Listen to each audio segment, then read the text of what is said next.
This is Speaking of Shakespeare, a series of conversations about things Shakespearean. I'm Thomas Dabbs, recording this introduction from Aoyama Gakuin University in central Tokyo. The following conversation is with Hirohisa Igarashi, who teaches English language and literature at Toyo University in Tokyo. Professor Igarashi is a very active Shakespeare scholar on the international stage. And today we will discuss his recent research and also explore the directions he takes in teaching Shakespeare in Japan. Before we begin, I should add that this conversation is made possible with the help of institutional educational support from Aoyama Gakuin, and that this series is also funded by a generous grant from the Japan Society for the Promotion of Science called Kaken. And this organization thankfully includes support for research in the humanities. Good afternoon, konnichiwa, Hiro. How are you? Good afternoon, Tom. Listen, it is a joy for me to see you.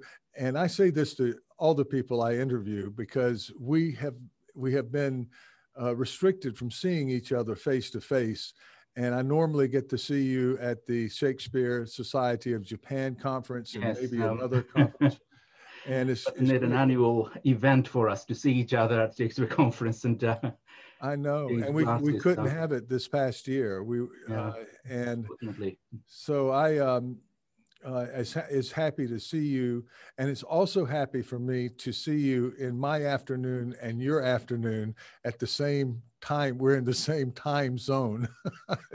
And you're the first. You're our first representative from Japan, Japanese scholar. Oh, am I? Yes. So congratulations, and thank you so much for coming on. I'm extremely honored.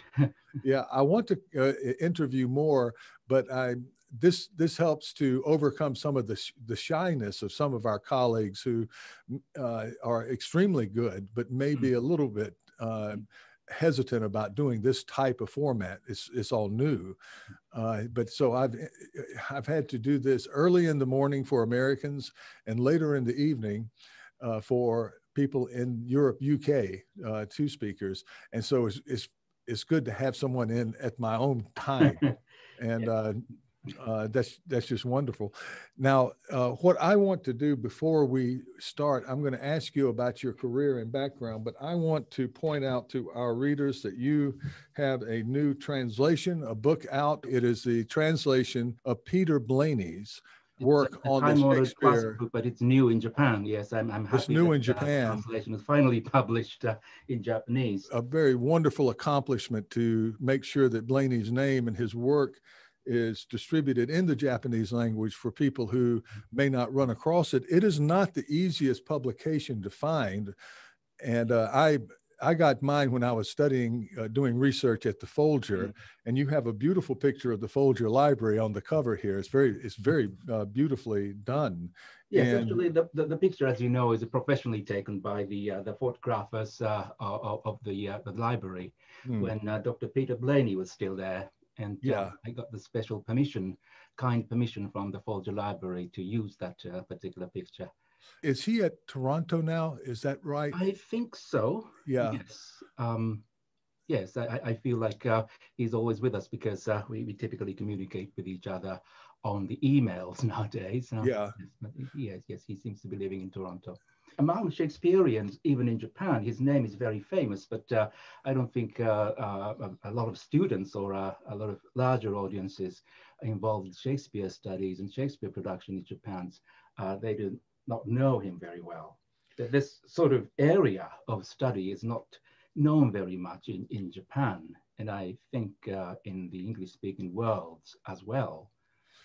Yeah, I agree. And it should be better known because it is, once you get into Blaney, the works like this, and also his contribution to the bookshops of St. Paul's, then you start seeing an entirely more expanded, you get a real sense of a small location with those bookshops, and a real sense of how those shops played, the books in those shops played into the theater at that time. And then it brings to mind the greater city of London and how much influence, and a lot of people have written on this, of course, but Blaney's work is a very precise work in the size and shape and location of bookshops was just a kind of revelation for me. You know, I was going to tell our audience here that we're at the end of term, and the Japanese system, I say in every podcast, is a bit different from the system in the rest of the world, particularly in Europe and North America, in that we start our semesters in April. So now we're in the end of January and we're finishing what would be our fall semester. So it's falling on us as professors to grade our students, in some cases for a whole year, most of the time now, but for the semester at least. And then at the same time, think about how we're planning our courses next year. Yes. So it's a bit of a stressful period.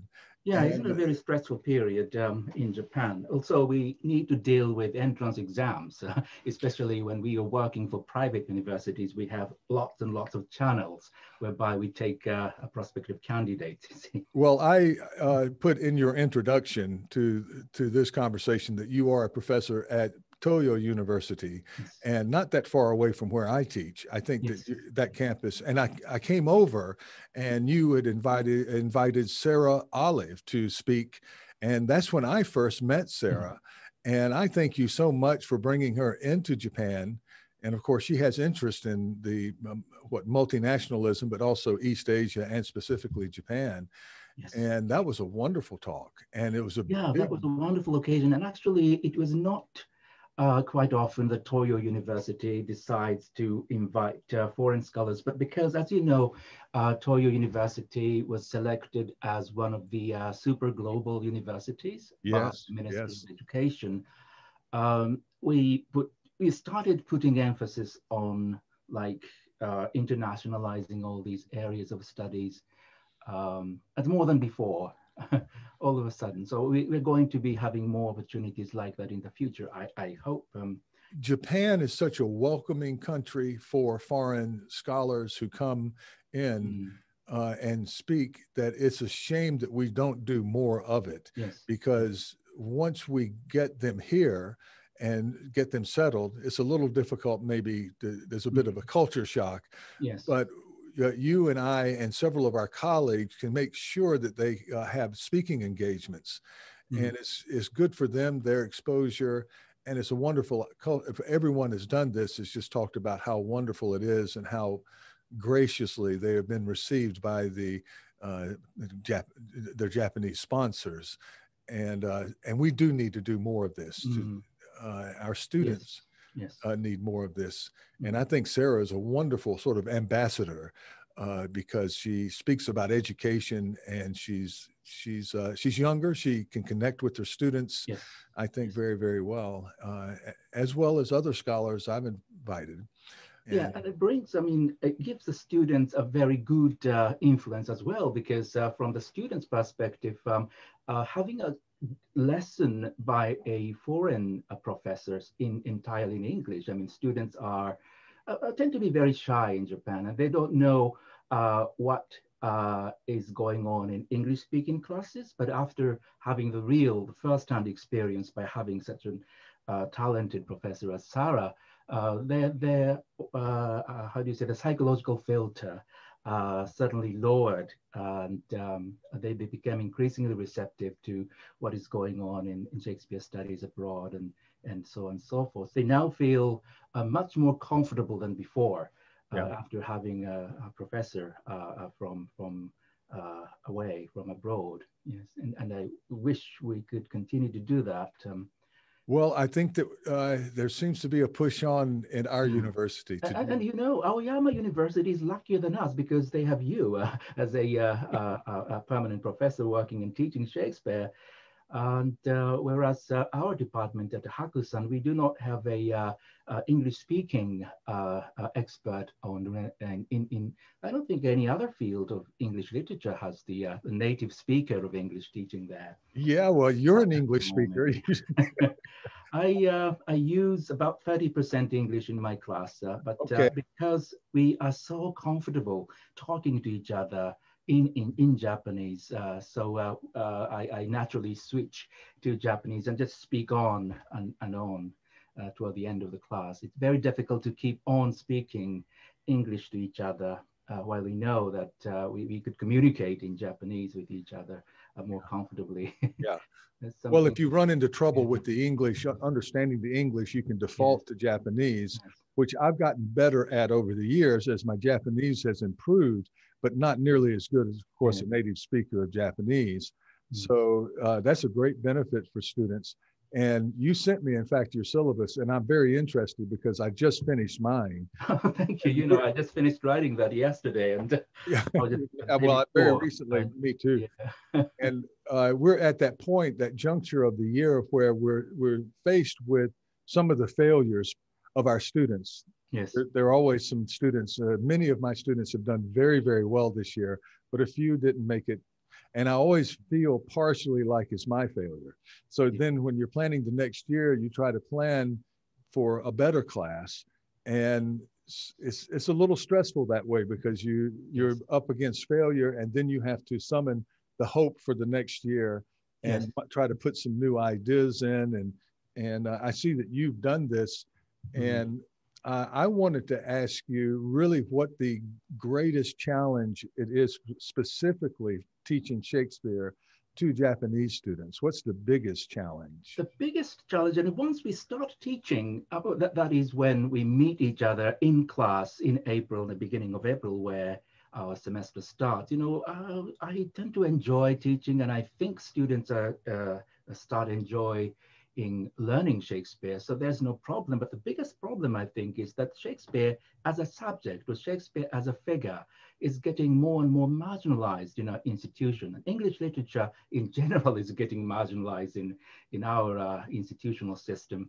And Shakespeare in particular, for some unknown reason, he's given a label of oldness maybe, and a lot of professors, even expert in English literature, even they tend to think that Shakespeare is written in Old English sometimes, or medieval English. So that makes the situation a bit difficult that makes it difficult for students to get easy access to Shakespeare. And also when students were still in high school, I think the world history class is where they first encounter Shakespeare, or what they think they first encounter Shakespeare as a big name, as something which represents whole Western history or Western idea, democracy, and all the sort of things. So students tend to be shy away from getting easy access to, whereas, you know, we have better choices, or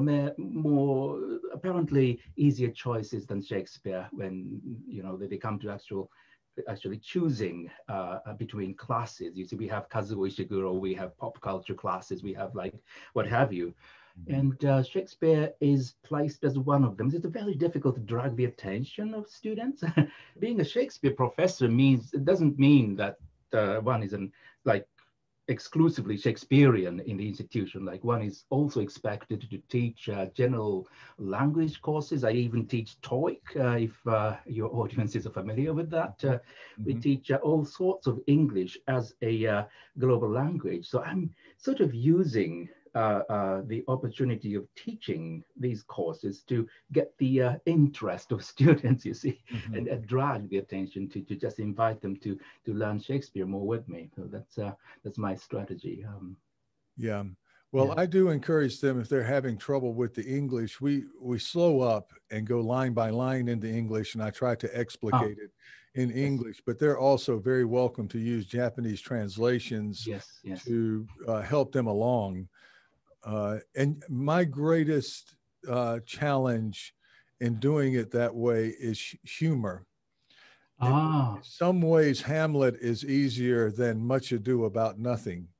And it's almost not worth it how much context you have to bring to a joke like one of Mm. the guy playing Dogberry, the constable, Yes. makes a joke on the word tedious. He doesn't Mhm. know what the word means, Mhm. and he calls Leonardo, I think, trying to compliment him. He says, "You're the most tedious man I've ever met," or something to that degree. And that's a joke. He misuses a word. And I think even my very top bright students have trouble understanding how a native speaker would not understand the meaning of an English word. Yes. It's Yes. very hard to see the humor there. Yes, the class I'm teaching is more like a beginner's level. So before teaching the humor and the linguistic element of the class, I need to first make sure that Shakespeare's English is more contemporary, Mhm. like it's even undistinguishable from modern English, such as like I use, for example, like all sorts of bits and bits of from current English, like from movies or from recent TV show, and just arbitrarily place them together with Shakespeare's language, such as like, yeah, like famous phrases like "all that glitters is not gold," or Mhm. or whatever, like, you know, the famous Shakespearean line that students should know through their education, and then ask them which one is a quotation from Shakespeare. And then, you know, it makes this obviously like some of the English that we use in modern communication is as formal or as old as sounds more antique than Shakespearean English sometimes. Yeah, that is something I use very often, you know, I do. And then maybe toward the end of the semester, like we have like 15 lessons in one semester. It's very a small amount of classes in compared to English speaking institutions. And at the end of the semester, I think depending on how students learned, you know, I start introducing the minute, you know, the jokes and nuances of the linguistic elements in Shakespeare. Oh, well, it seems from what I looked over, and thank Yeah. you for sharing with me. We don't do this Yes. enough, but I'm going Yes. to garner some ideas from your teaching in my Mm. class, Mm. because even though I might have, you know, a small percentage of students who really take on with it, I need to teach to the entire body and a little bit better. That is the way I see it after this year. Mm. And so thank you so much for sharing that with me. And we're looking at a little bit of a break now, and I think that you, and I know I do, might have, after a bit of a rest, maybe some research objectives that we take on, Mm. even though we will be brought in from time to Yes. time for examinations or the entrance exam. And you know, it can be a little bit of a stressful period for everyone involved. But I have been looking over, along with your translation of Blaney, you have a recent article on Romeo and Juliet and the Ninagawa. You do a wonderful job in that article of explaining how Ninagawa ties in contemporary political concerns at that time with the production and its reception, which is one of your areas. And you and I overlap in our interest in reception of Shakespeare, Mm-hmm. you know, all the way through. We'll talk about your interest in the 18th century Mm. moment, but Yes. Yes. um, that's a very fine article, I think, and shows what can be done, what a great director can do with Romeo and Juliet in terms of fusing, not only crossing cultures, but also time and space, really. Yes. And you saw that production. And did you come away thinking that Ninagawa had succeeded? Well, in general, the production was not good in compared to other three productions of Ninagawa, Romeo and Juliet productions, Yeah. and other Shakespearean plays. But what I saw in there is the different sorts of, like, Ninagawa was dealing with more of a commercial theaters and internationally known, such as Macbeth or Hamlet or what have you, that the people in the West know very well. But what he seems to have been doing in that particular Romeo and Juliet is going back to his early days in 60s or maybe in 70s, where he was active in the underground, active as an underground director rather than a commercial theater. And I thought this element is something which has never been introduced to the Western audiences. So I just wanted to sort of talk a bit about that. Yes, the political element and how this this whole a movement of all this underground theaters originated in Japan. And well, he would be along, I don't know how contemporary he was, but Deguchi-san, Deguchi, who did the Jean Theater back in the 70s, I believe, in Shibuya, and which was a bit underground.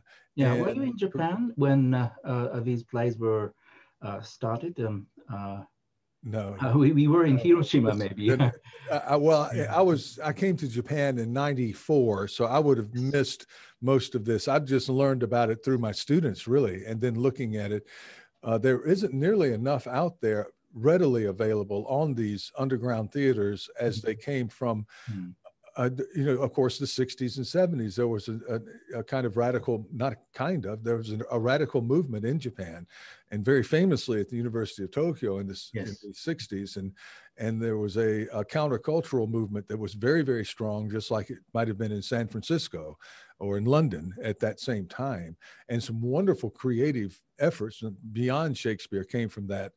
But the names that come to me are Ninagawa and Deguchi, and I'm sure you know more who would have been part of that. In fact, I do not. I mean, a lot of people know better about Deguchi and Ninagawa than I do in English-speaking worlds already, because I mean, as you probably know, I was in Hiroshima and I was more bookish researcher of Shakespeare, because I mean, Hiroshima, as you probably know better than I do, I mean, Shakespeare is more of a literature than the theater, isn't it? That's right. About 10 years ago, after I moved to Saitama, I started seeing Shakespeare in production more, and that was the heyday of Ninagawa, you see. So I know probably much more about Ninagawa, but I less about Deguchi-san's Shakespeare. I mean, the beginning of Deguchi-san's Shakespeare. Yeah. And just for people who who are outside of the recent history of Japanese politics, Ninagawa-san, the production itself was pretty openly critical of the Abe government that was bringing back in we're trying to set up a military in the old way. And that's about it. And there are many Japanese people who are ardently against having there's a defense force in Japan, but making it a force that could be potentially used for offensive measures outside of the borders of Japan is something that many Japanese people are against. And there's a strong resistance to that. And of course, there are people on the other side who like it. You had a conservative movement to push for a more aggressive military. And then this is part of a kind of mood of resistance against that trend, and it was very intense in 2014, I think. And you were talking about bookishness and Hiroshima. So we have that overlapping thing. I was in Hiroshima from 94 to 99, and looking at your credentials, I think you were later. We did not overlap. Apparently, I went to Hiroshima just after you left, and I stayed there for 10 years, teaching Shakespeare mainly. And you were for a period at Jogakuin University. Yes, the graduate school was in Higashi Hiroshima at that time, but I was lucky in a way because my supervisor lived in my neighborhood. And where was your neighborhood? Did occasional, meetings in my office at Hiroshima Jogakuin University. Oh, okay. Rather than myself going to Higashi Hiroshima, because he was living there, and he for me it's easier to come to my office to discuss Shakespeare. That is wonderful that you could do that, and because that commute was not that easy. I lived for a period at Ekimai Dori, And Yes. for Yes. that's in translation, the road that goes to the station, the road in front of the station, which is usually a main street. And every night with the Bozo Soku would come by, and it was noisy. And I didn't, when I first got there, I knew next to no Japanese, and you'd have this motorcycle gang, and it sounded threatening. It turned out they're just juvenile delinquents. They're not that threatening, but they make a lot of noise. And then this melody, I would hear this sad melody and think, what an interesting culture here in Hiroshima, in Japan. And the melody was Yakimo oishi oishi Yeah. yakimo. And I thought, and then I finally figured out he's selling sweet potatoes. He's not just walking down the street singing a sad song over, which were very good and very much part of the culture.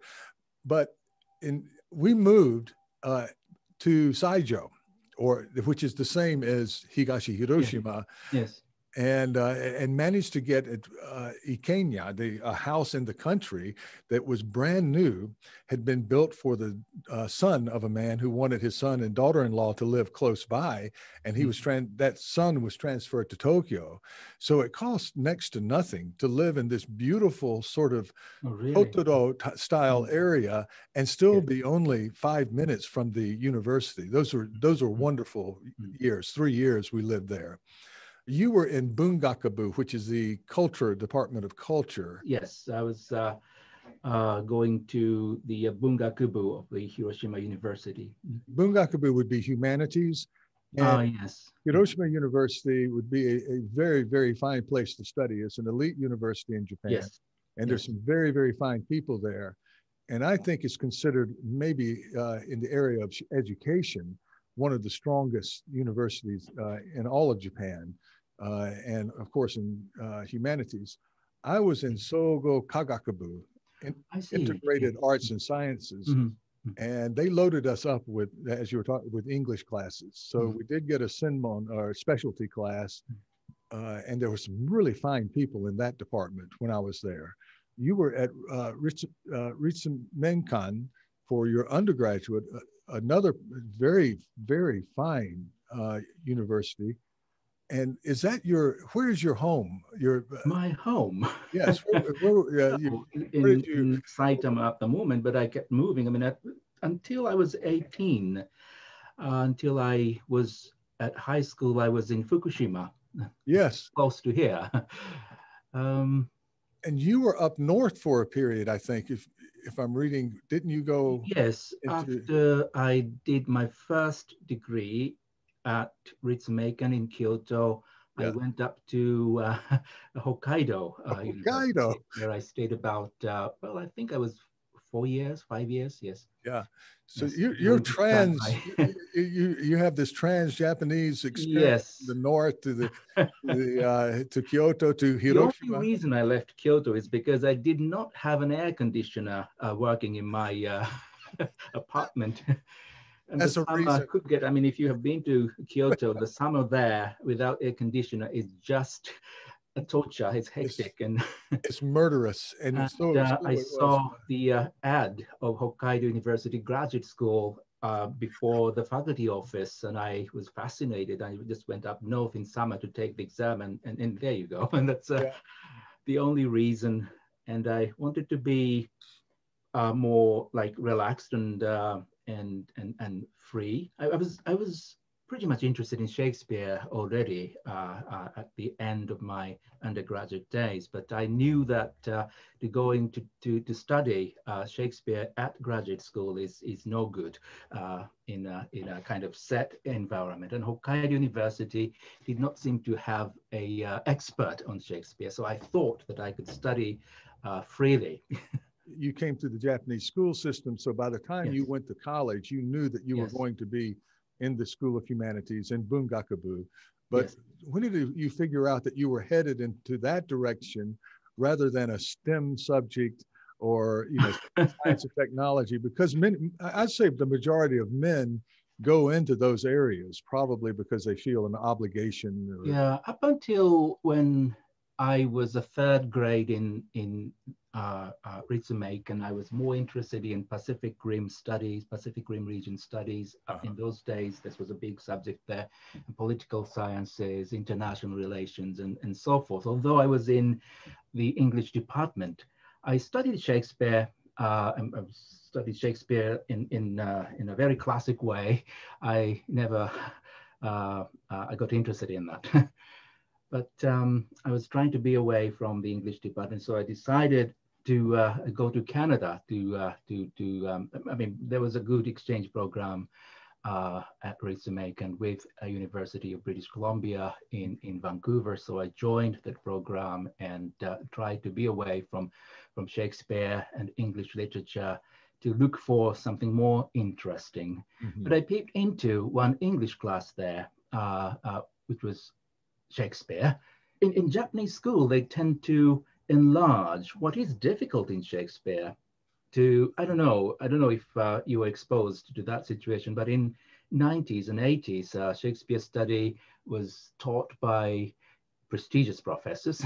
I don't know, I do not say who, but I mean, they tend to be taught by well-known professor, and we were expected to sit quite quietly until we're told to speak up. And what we were expected to do is to read each line accurately and translate that into accurate Japanese and explain why we did that and so on and so forth, which is not interesting at all for undergraduate students. So that was the reason I hated English literature. But in Canada, obviously, that sort of things are not simply there. Shakespeare is well, it's a national subject, and at college level, they're expected to discuss from their own perspectives and exchange their ideas and quite freely in class. And I just liked that atmosphere. Mm-hmm. And I was even got fascinated by Shakespeare. I actually read more Shakespeare than I did after I came back. I read almost all 37 works when I was in Canada. And the first because there was much time during a weekend, and also more people who can talk about Shakespeare in Canada, in different places. I mean, Shakespeare could become a common topic to start talking to each other and so forth. So I got fascinated and I read more and more. I enjoyed Shakespeare more and more, and decided to study Shakespeare after I came back to Kyoto.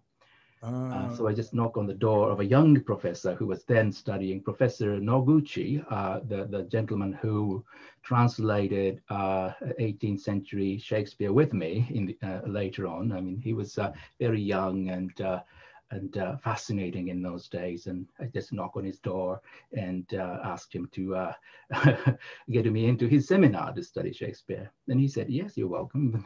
Yeah. Yes, that's what great timing. What great timing yes. that you could find Noguchi, Professor Noguchi. Yes, he that was time in your life. Yes. So that's the pivotal moment. That's when things really came together. Yes. And you were for a period at Queen Mary College in London, I think. Oh, you know very well. Yes. Yes.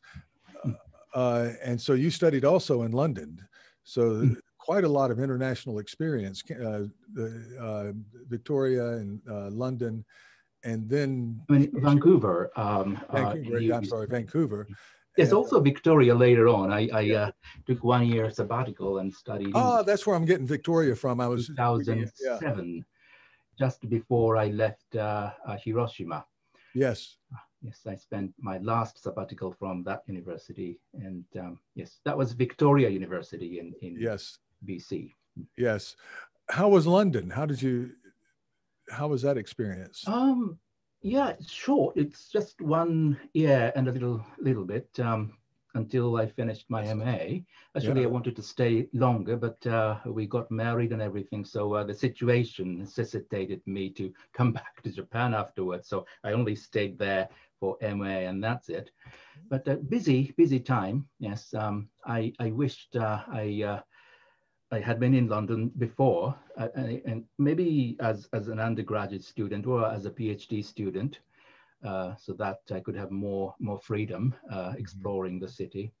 Mm-hmm. Yes, I spend most of the time in the library reading, preparing for. I mean, it's not a good idea. I mean, I do not criticize British education system, but it's not a good idea to cram students with too much work to do. I mean, it's more like a high school student in Japan, where they're all expected to read just to take the entrance examinations. But for the MA student in England, I mean, they're expected to read from the fixed, reading lists, and students, consequently, they do not seem to have more freedom. Whereas in Japan, like we have too much freedom, maybe. As an MA student, we are given 3 years to consider deeply what to think about first, and then start writing an MA thesis and so forth. But I mean, we are not properly directed, though. Mm-hmm. Maybe something in between British education system and Japanese education system should work. Yeah, well, I'm sure that you work in that in between space, and I try to also the space in between ultimate freedom and too much rigor, and to try to direct students, but also allow them to think on their own. And when it works out very well. Some students expect a lot more direction. Yes. And others want to take their own course, maybe a little bit too much. They get too general. What was the joke? I had just in a basic, what we call integrated English in our, I had a student there who wanted to write what was basically a short report. And she says, I want to write about Africa. I said, you're going to have to get a lot more specific. Africa is a very, very large place. Start with choosing a country and maybe a period of time, and do a little research into that. But anyway, so I'm interested in how you got interested in the 18th century reception of 18th Shakespeare. century, yes. What led you into that direction? Because that's fascinated me too. Was it from a professor you were studying with, or was it from Noguchi Sensei? Well, I got interested in that field after I started teaching Shakespeare. At first, I was 27 when I started teaching Shakespeare at Hiroshima Jogakuin, and I didn't know what I was expected to teach and so forth. All of a sudden, like a predecessor retired, and the course was given to me. And that was titled Reading Shakespeare. And apparently, reading the syllabus of my predecessors, I was kind of expected to read into what Shakespeare was thinking, or like as Dr. Johnson was perhaps teaching David Garrick, perhaps what Shakespeare was thinking there and there. That was something that was typical in Japanese schooling. And I was thinking that, I mean, Shakespeare does not really exist, doesn't it? I mean, Shakespeare is something that we keep creating on theaters, in bookstores, maybe through pop cultures and everything. So I was interested in the way in which I can introduce how Shakespeare was being created, how Shakespeare, as Shakespeare we study, was created originally. And I thought I needed to go back to the 18th century rather than the 17th century, because that's when Shakespeare's image was really created, Shakespeare as the national poet. And Shakespeare, as you know, is a big figure in English literature in Japan, but that goes back to the 18th century image. And we did not know, and we still don't know how Shakespeare was regarded by the ordinary people or scholars or theatricals in the 17th century. Like, we don't exactly know. But we know that we could know that how Shakespeare was created through textual studies or theatrical environment and so forth in the 18th century. And that is different, obviously different from what Shakespeare was or what Shakespeare could have been in the 17th century. So I just wanted to start studying that. Although, I mean, I know that in the West, it's a too basic a subject to do as a graduate student or as a scholar. But for a teacher teaching for Japanese students, it's a very important. And I decided that, we're sharing the same interest. I mean, with Professor Noguchi, we're sharing the similar interest, and he was teaching Shakespeare for his students in Ritsumeikan at that time. He decided to sort of start studying that area from, David Nicol Smith's Shakespeare in the 18th century. Yes, well, they put Shakespeare together as a body. Yes. And branded Shakespeare. Yes. And they did so in a way because the editors of Shakespeare were so prestigious themselves, established poets and writers like Johnson and Pope. And I guess I think it started with Nicholas Rowe. And they felt a little bit more freedom to change things, but they inherited all of these quartos with all of the textual variants in the body of Shakespeare's work. Yes. First Folio, and had that incredible task of trying to intervene and decide themselves what was the best version.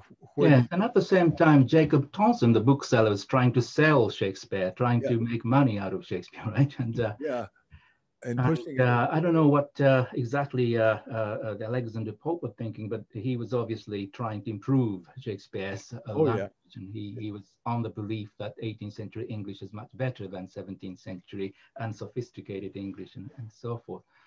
And Nicholas Rowe, he was doing that from the perspective as a drama director himself, drama writer. Yes, and changed famously the ending of King Lear, which to this day, I know you have King Lear on your syllabus, but I've gotten to the age, where I just can't take it anymore. I can't take everybody dying, and the idea of Edward and Cordelia maybe being married after all of this tragedy, all of this screaming on the heath and madness and so forth.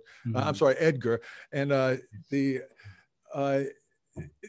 have something good at the end, I think works a little bit better because it's so punishing, Yeah, for me though, it's more interest. I mean, what's interesting about that comment, I think you share the view with Dr. Johnson.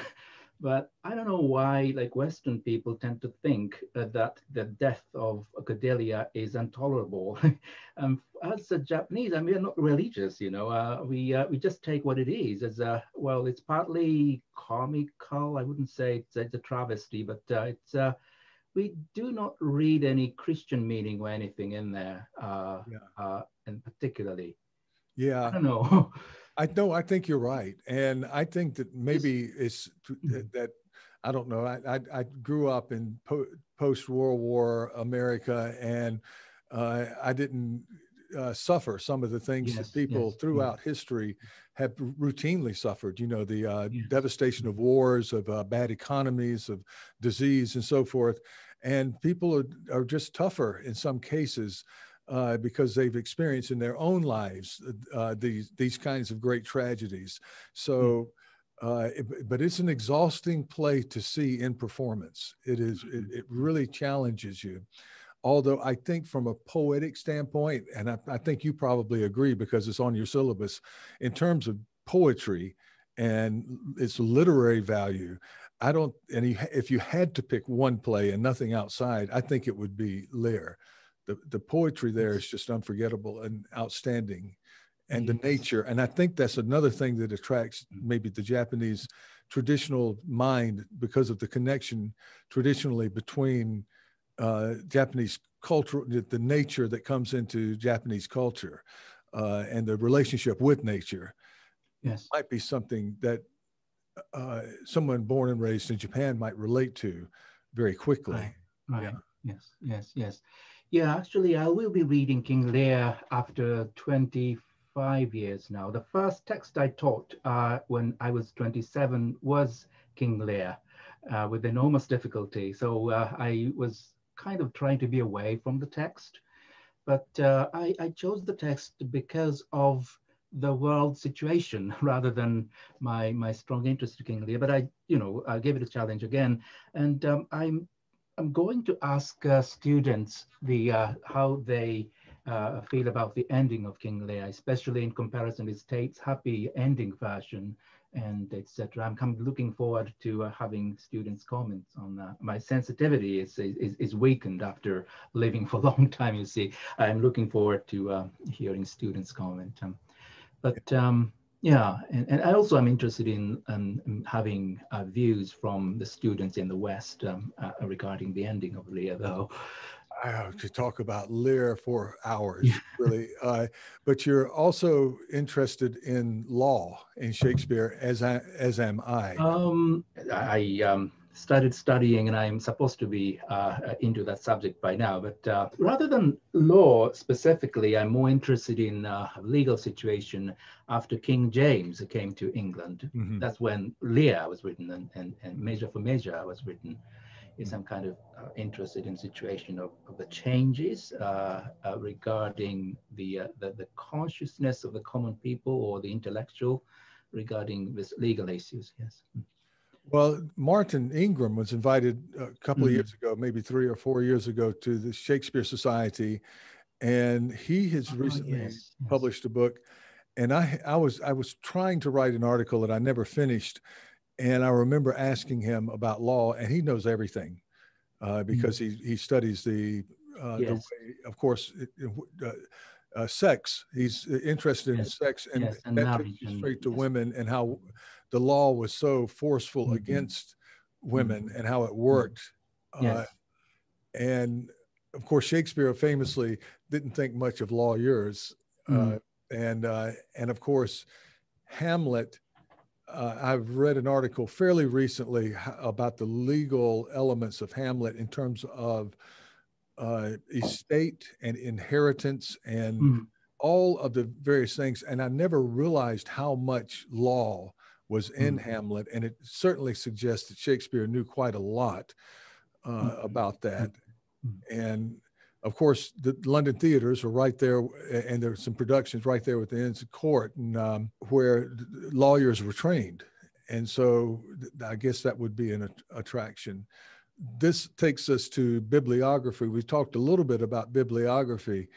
That was my advisor in graduate school was a Mm. Trevor Howard Hill uh, was a bibliographer and kind of a front runner in the uses of computers, Yes. so forth, in compiling bibliography.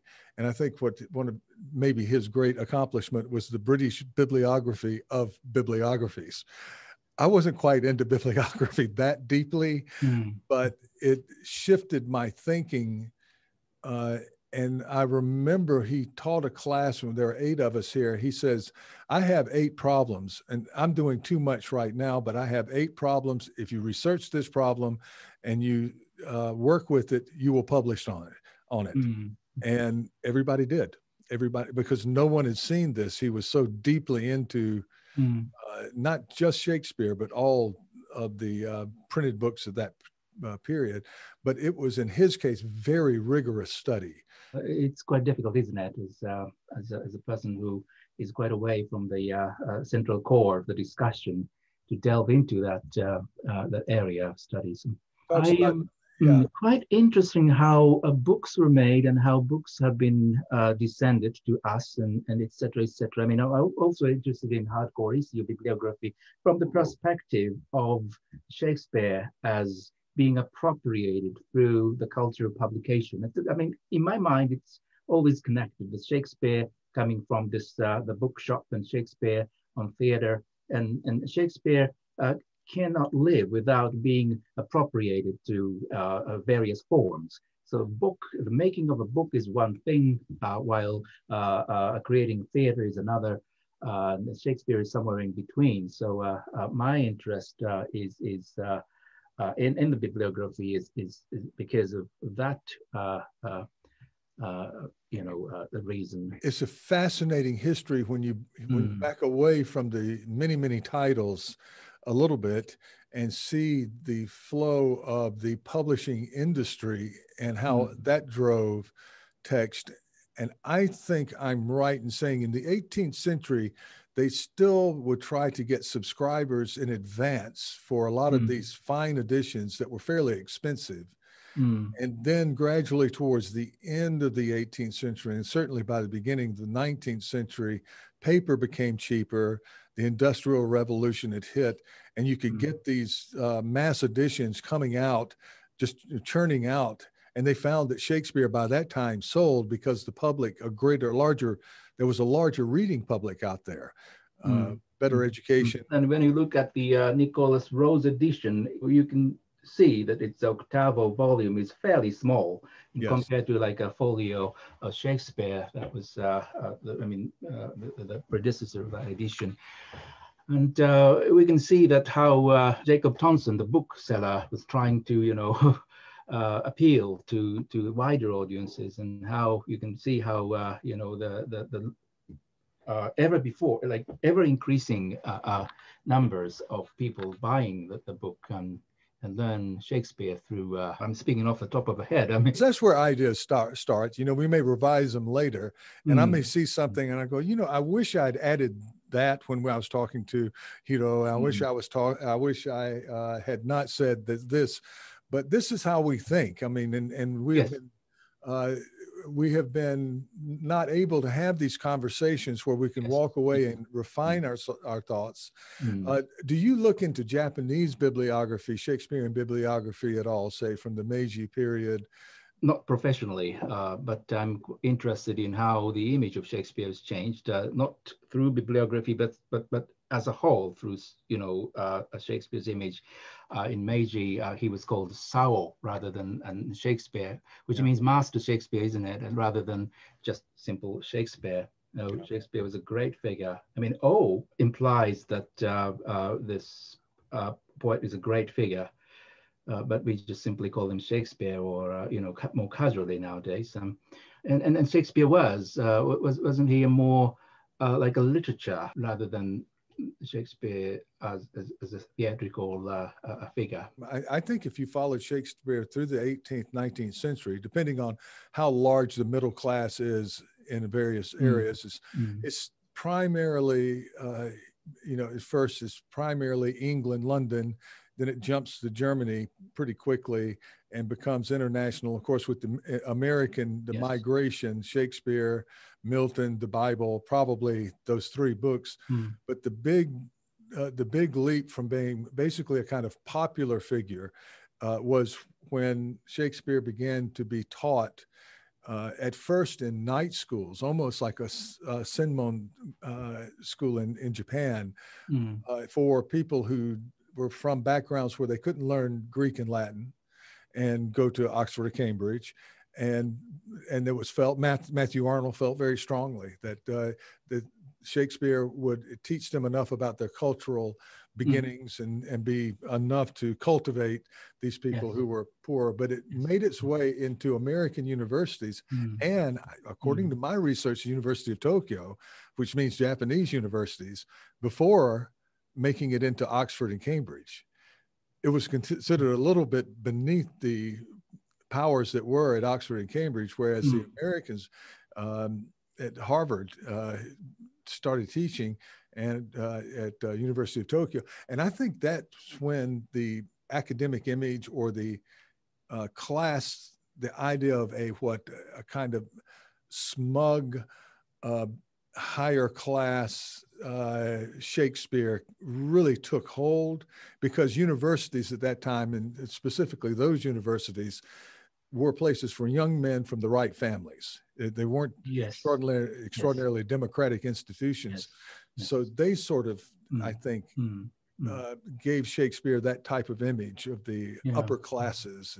Yes. And have you studied the situation of Shakespeare in Japan before it was being taught in university? I think Shakespeare was more like a more proletarian figure. I don't know. I haven't checked exactly who brought Shakespeare to Japan first. Is it Tsuda Umeko or the major figures anyway who went to the States? Not Yeah. from Britain. In those days, Shakespeare was not treated as a big figure. I haven't checked, but the major figure, Tsutematsu Yamakawa from Aizu, Fukushima, she was one of the early Shakespearean in Japan. Although she did not talk about Shakespeare, but she did belong to Yale University's Shakespeare Society. Yeah. When she was studying there. I mean, she was not studying there as an exchange student, but she, after Aizu lost the war and everything, she had to leave here and, was spending a certain period of time over in the States. And that's when we encountered Shakespeare, like for the first time after Meiji Restoration. And then there was the Shingeki, and I haven't done enough research into Shingeki to new theater that very purposefully tried to fuse traditional Japanese theater with what they saw as this new Western theater, yes, and then pull Shakespeare into the mix. And from what I understand from reading, did some very interesting productions of Shakespeare. But I'm not sure how elite the new theater productions were, whether they were open more to the middle classes. And Shingekis were appealing to the middle class audiences, wasn't that? I mean, in the 60s and 70s, I think. I mean, yeah, before whole movement of Angra theater happened. And a sense of trying to cut down what we call the iconic Shakespeare, to take Shakespeare off its pedestal and say, here's what we can do with these dramas that, by the way, are it's abundantly clear that they're not focused just for aristocrats. Yes. There are a lot of aristocrats there, but these themes and the movements and the human emotions that everybody feels, and even in the poetry and so forth, that a reasonably literate man in the 16th or woman in the 16th century would have access to these things. They did not have to come from either extremely well educated or certainly not an aristocratic background. And yeah, and I think people figured this out, and there was probably a boom after the 60s and 70s, and a sort of, and I think you kind of see some of that present in the Baz Luhrmann production of Romeo and Juliet, where he just goes over the top, just makes this part of the kind of a gang culture with all the guns and shooting and so forth. And that's fun. That's fun. And maybe he's getting close to the spirit of what those bad boys were doing in Romeo and Juliet. They are essentially. I like the production. Yes. Sort of like the children of very rich men who may not have made their money in an exactly legal way. So they're second generation bad boys out there fighting on the streets. That led me to do as much as I could, looking into riots in London and how frequent the riots were. We think of Romeo and Juliet, and my students do when we start, as this love play, and we're going to talk about love, and it starts with the street fight. And of course, increasingly, like students are associating Romeo and Juliet with violence nowadays rather than romance. We're talking about performance now. And I have a graduate student who's working on performance, and she has an extreme interest in how Shakespeare is appropriated, and of course, is part of the younger generation. And I think she's on the verge of showing the argument that Shakespeare is becoming, at one and the same time, the traditional, or what we kind of the iconic Shakespeare continues. But then there's this whole layer of different types of productions that are much more open, that they belong for children, for Yes. university students who are not trying to impress their parents, that actually want to go out and have some fun seeing a Shakespeare play, and that there's a kind of openness that is coming. So the iconic status, you can take it or leave it in a way, and that's becoming more easy to do. Is basically the direction she's on now. And I think considering ideas maybe for the future, maybe beyond me, beyond my time on this earth, where a type of literary study can be introduced to Japanese secondary school, to middle and high schools. Yeah, that is what I'm interested in at the moment. Yes, unless we are getting the attention of younger generations, we cannot continue teaching Shakespeare at college level. Yes. And there are a lot of sources for younger children. I mean, when our kids are smaller, we used to let them watch the cartoon show called Anpanman. It's a very popular show, if you know that. And the whole story is based upon Romeo and Juliet. It's enmity between fungus and bread, and the offsprings were in love with each other, and that sort of things. Anpan being bread. And in the spirit of Japanese concern toward the health of children, yes, it really harks back to after World War II, when bread was something exotic. Everything was rice, so they had to have a public campaign to encourage students to love bread. And looking at that cartoon, you see a lot of allusions to Shakespearean plays. Actually, the show uses Shakespearean language at various points. So students, and I mean, small kids in Japan have exposure already at the age of 3 or 5, to Shakespearean language and also Shakespearean situations. I've never thought of Anpanman, but my son loved it when we were in Hiroshima. Just read the whole, read or watch Anpanman series with your children. I mean, you find a lot of Shakespearean allusions. I once gave a task to my students to find allusions of Shakespearean plays from Anpanman shows. And they came up with a lot of examples. And, I believe there was a character who is called Hamletto. And it's obviously, it's a parody of Hamlet. And he soliloquized like to be something equivalent to be or not to be. He's a really melancholic figure. I'm going back 25 years now. To Hiroshima, where I knew I was still at very, very basic Japanese, so I probably didn't pick that up. When my son, of course, when you're 3 or 4 years old, you learn a language in 20 minutes. He was just transfixed. And by the way, he learned a lot of language from watching anime and those kinds of cartoons. Yes. And also, if your children saw an NHK show, Nihongo de Asobo, the playing with Japanese language, done by Nomura Mansai. Wasn't he saying Yayakoshiya, Yayakoshiya? That is deriving from Takahashi Yasunari sensei's adaptation of Comedy of Errors.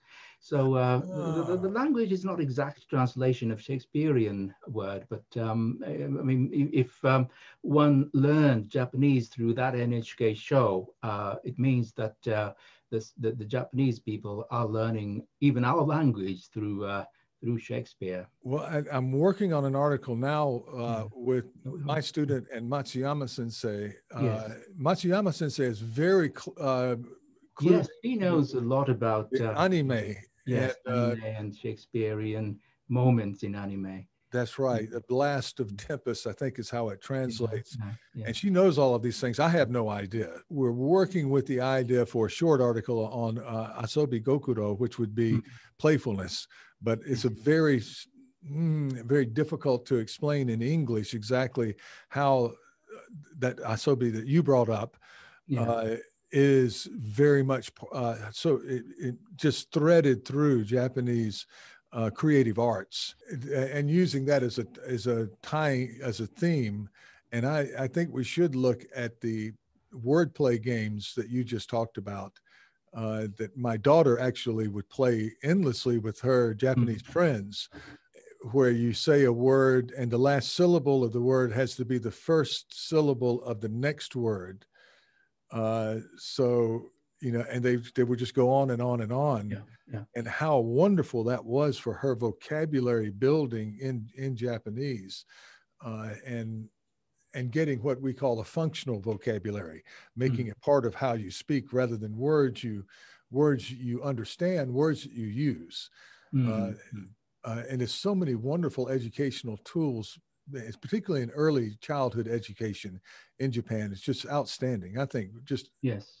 I don't know every system in the world, but it's got to be one of the best, if not the best. So, and I hear that from my colleagues and my friends who are Japanese, maybe critical of high school sometimes, or, you know, the strictness of the high school curriculum. But it seems that everyone up to the end of Shogaku, the sixth grade in America, elementary school, has these wonderful memories from that period. Yes. And something to be imitated.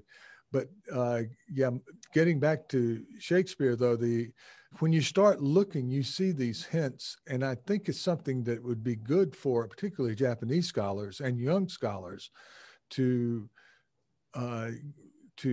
examine. And one of the big key words now is appropriation, cultural appropriation, yes. which is considered bad.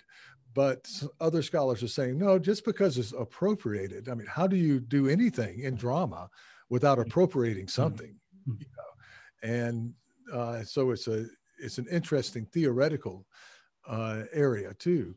Yeah, the Shakespeare himself seems to be appropriating Bibles and his original stories and everything. So why don't we, you know, keep on appropriating Shakespeare to various platforms, various cultures, and Italian stories, French stories, or stories that were appropriated from the Italian to the French to the English.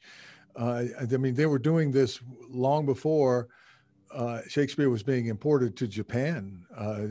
And the challenges of translation, which is the next thing I want to ask you about, because when you're translating a scholar like Peter Blaney into Japanese, what's the challenge there? Not just Shakespearean language, but you're translating scholarly language into Japanese. Is it easier or harder than translating Shakespeare into Japanese? Well, first of all, I'm not good at translating literary language such as Shakespeare's, and I'm also not good at translating scholarly language. But yes, it's difficult, yes, because sometimes when we talk about something that is not existing in Japanese culture, especially the terminologies or way we call each part of the book, for example, the words simply do not exist.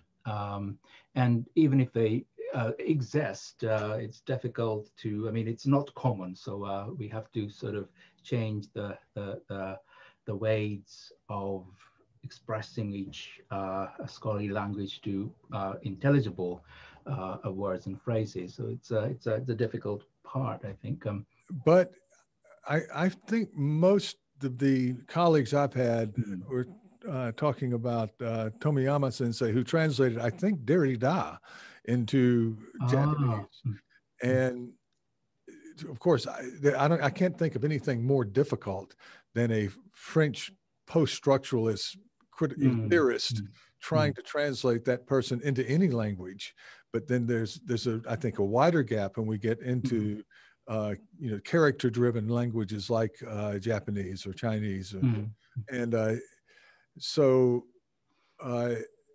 I am not good enough to evaluate the level of your translation, but from what I've seen so far, it looks fine to me. And I do not consider myself an expert, but it's a wonderful sort of thing, and I'm glad that you did it.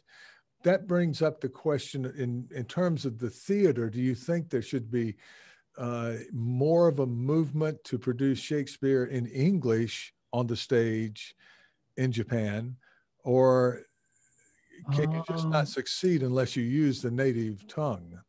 Well, it's I don't know. I mean, in modern English, you mean, or like Yeah, children's that's the English? question, isn't it? Production. Shakespeare is done entirely in English. It's only, I mean, the present moment. I mean, if you look at the college students, it only bores the audience, I think, Yeah. unless you use a lot of visual images or like some other techniques other than language to communicate the feelings of each scene. Translating Shakespeare into Japanese is, I think, it's a good means to good ways of I mean, showing Shakespeare. And I mean, I don't know if we think of how Shakespeare might have been done in 17th century, though. I mean, did people understand Shakespeare's language? I mean, except the aristocrats and intellectuals who might have understood all that's been said. I think that a lot of the audiences were relying heavily on the non-verbal expressions, or a lot of Shakespeare's are actually allusions to Bibles, for example, and the audiences could relate their experience of the Bible to get into what's, you know, to what's going on stage. But we are not living, I mean, not sharing the same culture as the 17th century England in Tokyo, for example. We need to, well, we need to give it up, for example. I mean, I think that yes, between the publication of some of the earlier quartos and plays from the 90s, and then there's a 20-year plus gap until you get to the First Folio. I think you could argue some of the editorial changes that I've seen in the First Folio are done because the issue is no longer contemporary 20 years later. So, and it might not be. And also First Folio and Shakespearean text in 17th century is specifically targeted for the intellectual audiences. I mean, those who were able to read at least and enjoy play through reading. But Shakespeare in theater, I mean, it's got to be appealing to the illiterate audienes as well. Yeah, or the semi-literate. And even looking at Romeo and Juliet, we could see which bit is, you know, I mean, for example, the beginning of Romeo and Juliet is full of slangs, and that is written in the language which may have been familiar to a group of audience sitting in front of the stage, for example.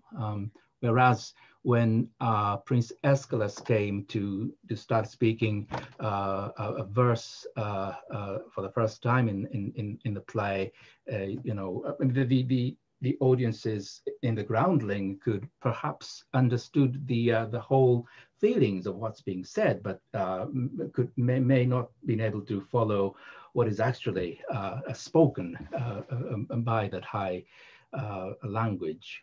It also happens to Japanese audiences. Like, I mean, slang bits in the beginning, I mean, it's difficult to follow in Japan. A lot of things have come out here because we're talking, number one, about the changes in idiom and also in social changes that may have happened over 20 years of the early textual history of Shakespeare. And we're talking about jumping that into English speaking society 200, 300, 400 years later, where, you know, when you get to our time, all of the horse jokes, unless you're very familiar with the etymology, I think in Much Ado, Beatrice says that Benedict always used to say jade's trick, jade being a horse, and the jade's trick being when the horse gets out of the bridle by shaking it and getting out of a conversation that way, you know, just saying I'm finished. But I don't even try to explain that now. It takes too long. And I would have to do the same explanation in California if I were teaching there. And then starting to move Shakespeare to other languages. You asked a very pertinent question, I think. I think German productions, modern German productions of Shakespeare would be done more modern German rather than classical German, but I'm not sure. Yeah. Professor Kawai at University of Tokyo feels is driven, according to his own interview, to get precisely, to try to hit the meaning as precisely as possible.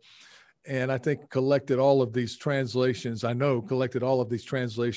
of to be or not to be.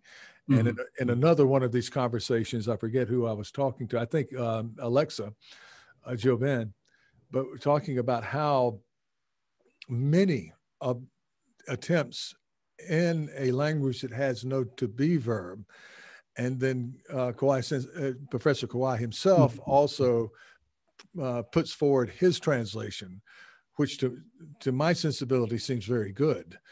I think I was told that even in Chinese also, there's a lack of a to be verb. That's just interesting. But isn't that very difficult though, unless we specify the meaning of to be or not to be to at least something? I mean, to be or not to be itself works in English language, but when you translate that into Japanese language, we need to sort of specify. Yeah. Are you talking about breathing? Are you talking about suicide? Could it be? And many translators have just said, I have to go in, just like those 18th century editors. I'm going to have to intervene and bring what I think is the closest meaning. Yes. At the same time, we need to create cultural meaning or add some culturally specific meaning to the play of Hamlet to make the specific line works in whatever version in whatever way that was translated. Yeah, but I'm thinking of the reverse of that, and just take a very popular animation, Totoro. Yes. I saw Totoro dozens of times because my daughter, when she was 5 or 6 years old, I think watched portions of it every day. She loved Totoro and Sailor Moon, and it was in Japanese, and it helped me learn Japanese at the time. Then I saw a version in English, dubbed in English, and I could hear clearly how the difference between the meaning of the Japanese words and how the English just wasn't hitting at the same level. And maybe the translator could have done a little better job or whatnot, but it's very difficult to get the essence of what's happening. Yes. And you could say that would even beyond language, the importance of the Ofuro, the hot water tub, and Oba-san and the grandmother who tells the kids about the little spirits in the woods and so forth.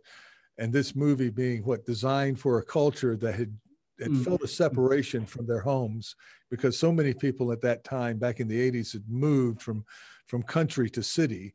And there was a sentimental feeling of wanting to return, even though there's no economy out there. Yeah. So all of that, it's hard to translate all of that.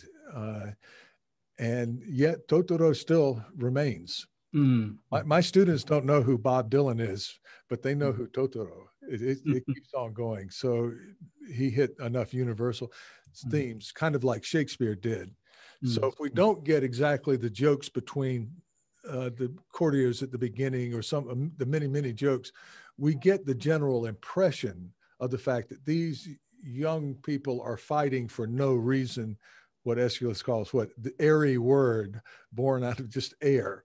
And even though we might not know how riotous the London society may have been during the writing of that play, because I think I can track a specific riot in Shoreditch, which would have been close to the Curtain Theater. And I think there was a riot before the production of, not because of Romeo and Juliet, but it was being directly referential to a particular street fight.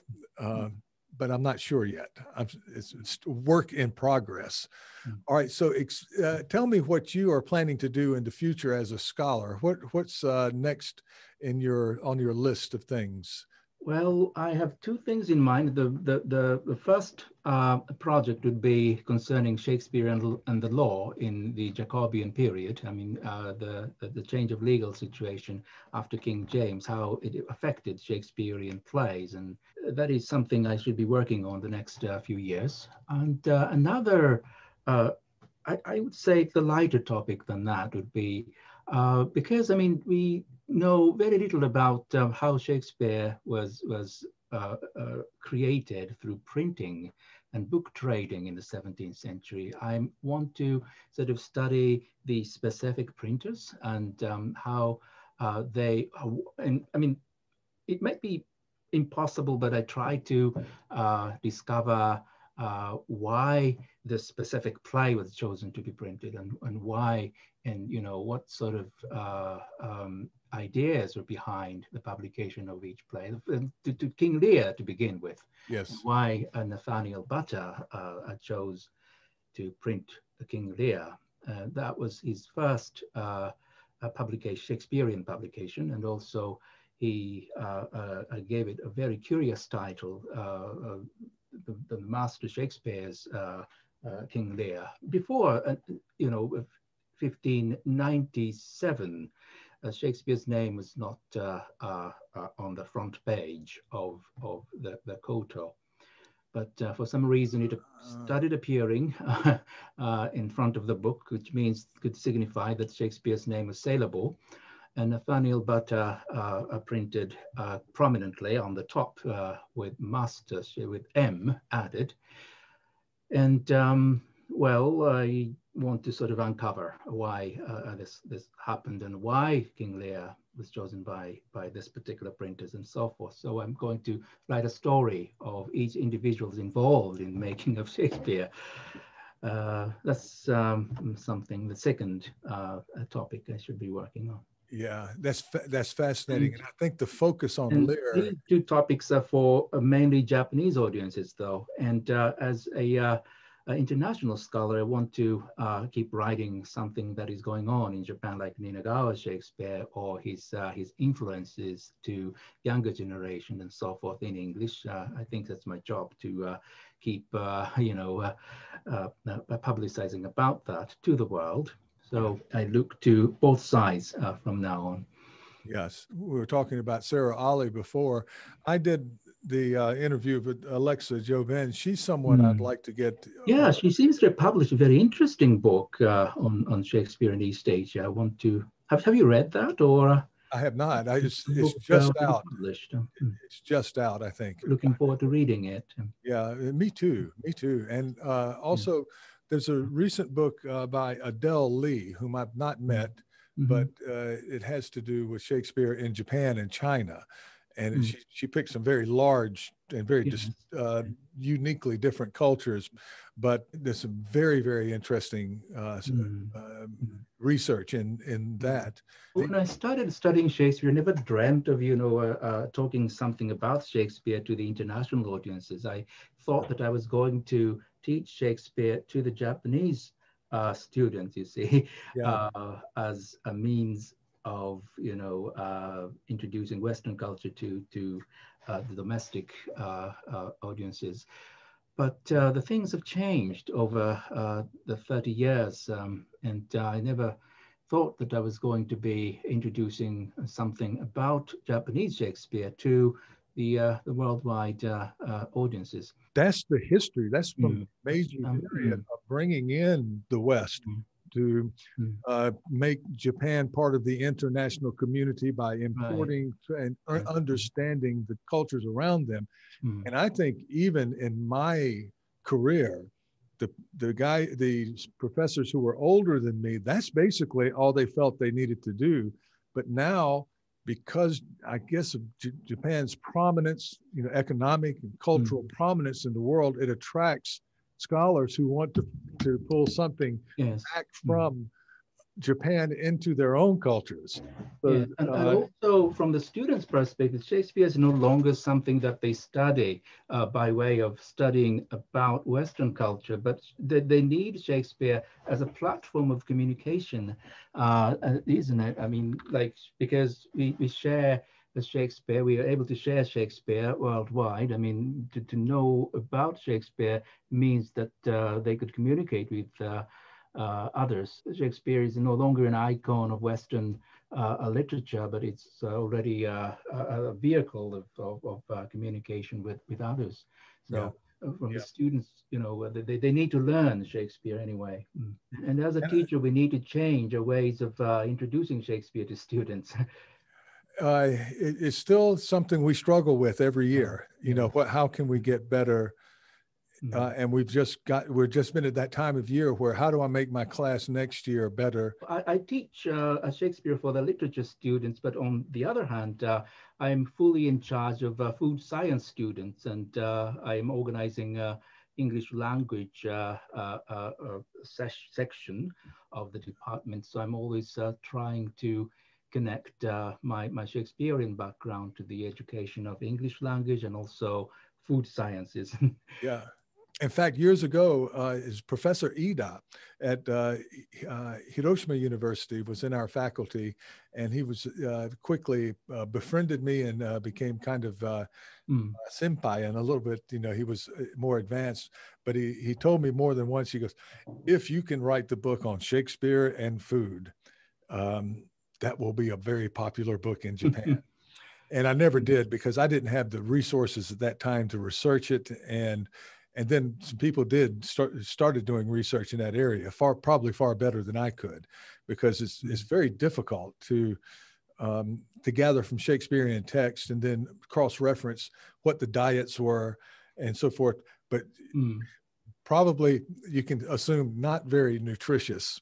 And so that was another area, and I'm probably an area that still can be done. That's all very interesting. Are you, just as a sort of final question, have you decided yet? In our case, we're not quite sure how we're going to manage classes. Of course, we're in the middle of a pandemic. For anybody, watching this 5 years from now.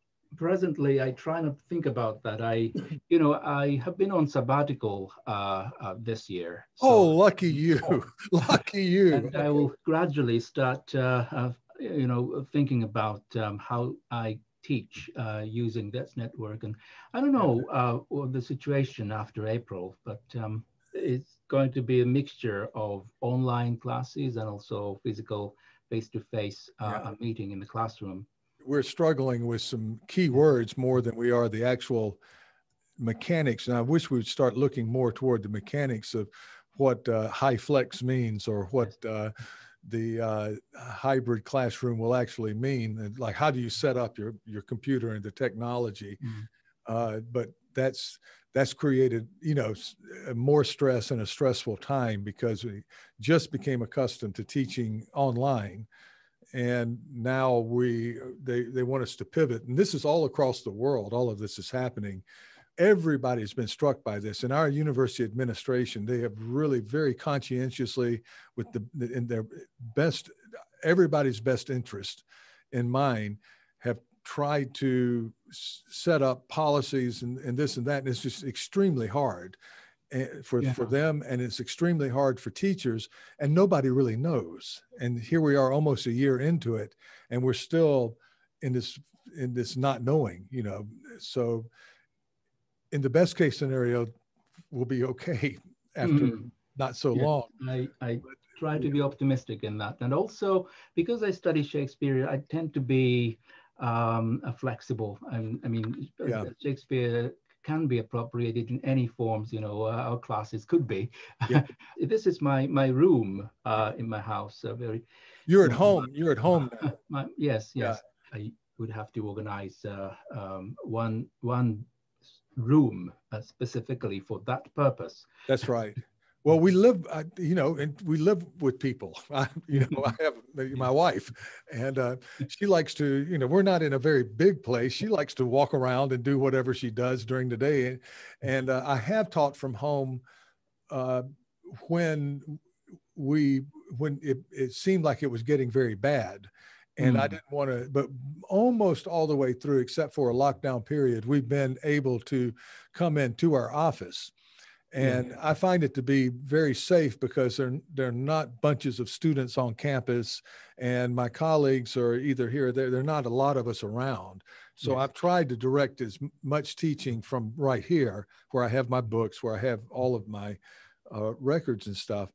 And I think you'll find that it's not that hard.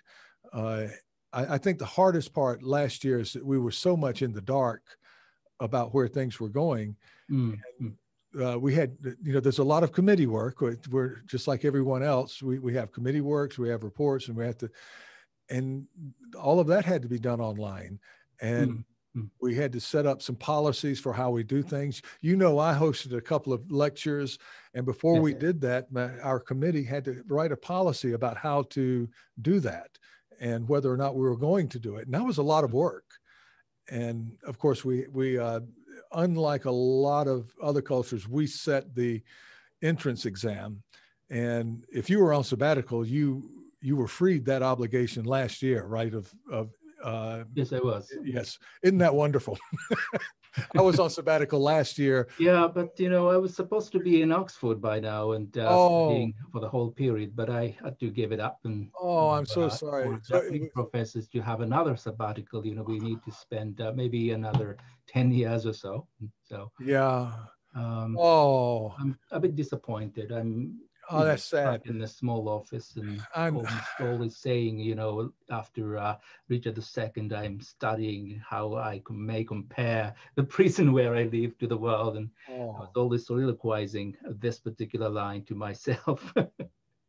It's just so sad. It's so sad. And there's several opportunities I had to do research last summer, other things that I had to cancel, a couple of conferences. Yes. And I feel bad about that. And then I feel guilty because there are people out there who, have lost their jobs and who've gotten very, very sick. And so I start feeling guilty, but I'm hoping that we're through the worst of this. What I want to repeat is just how much I appreciate you stepping forward, because I've contacted, we were contacting several people. And I think they felt like they had to do an enormous amount of preparation for this. And you don't, we're trying to find out what you have done. And, it's not like a conference where you'd have to do a paper and so forth. But because you've stepped forward, and I think I use the... But obviously you need a lot of editing from now on. Well, it is. I think it might be cultural in Japan. There's one place on my walk, when I'm walking outside my school, there's one very narrow street that has a stoplight, and there's never a car on it. And you can see down, but it's a fairly long stop on the sidewalk. And if I'm in a hurry, I just walk across. And I've done that. Don't tell anyone I did that, because that's terrible, because people wait at stops, but and I look behind me, and there people will start following me across.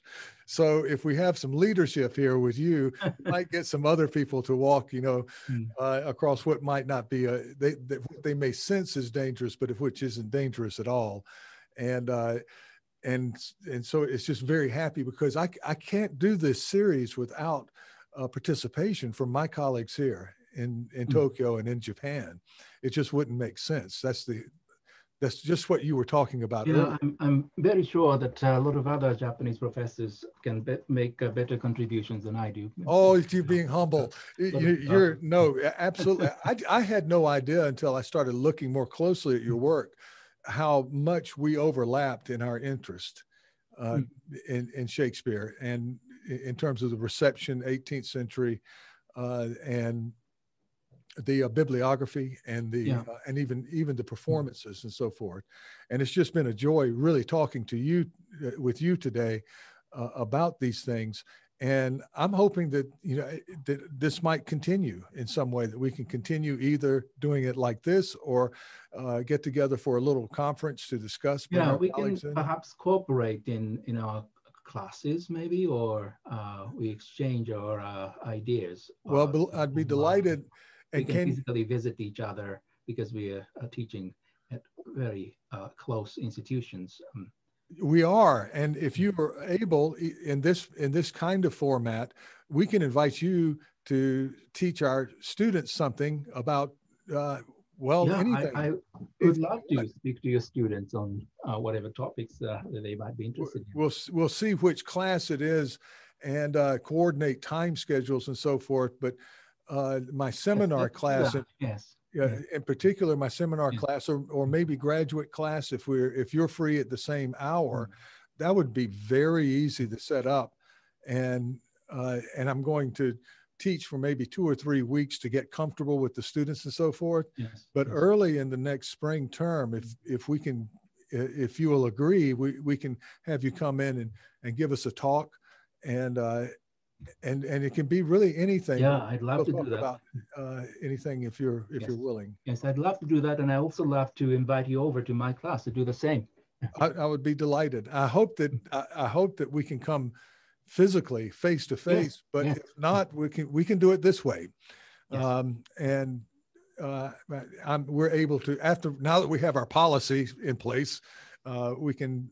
It's easy to do, and it doesn't have to be international people all the time. You know, we need to. Or we could invite other speakers to this session, to our classes, and do a panel and that sort of thing. That would be wonderful. Yes, that would be wonderful to do. Well, let's think about this in the future. Okay, well, what I want to do is make sure that you have a restful rest of your sabbatical. You still have 2 more months or so. Thank you very much. To do that, and to thank you so much again, Hiro, for joining us today. Thank you very much for giving me wonderful a wonderful opportunity today. Okay, and we bow to each other here in Japan. Okay. And so thank you so much again.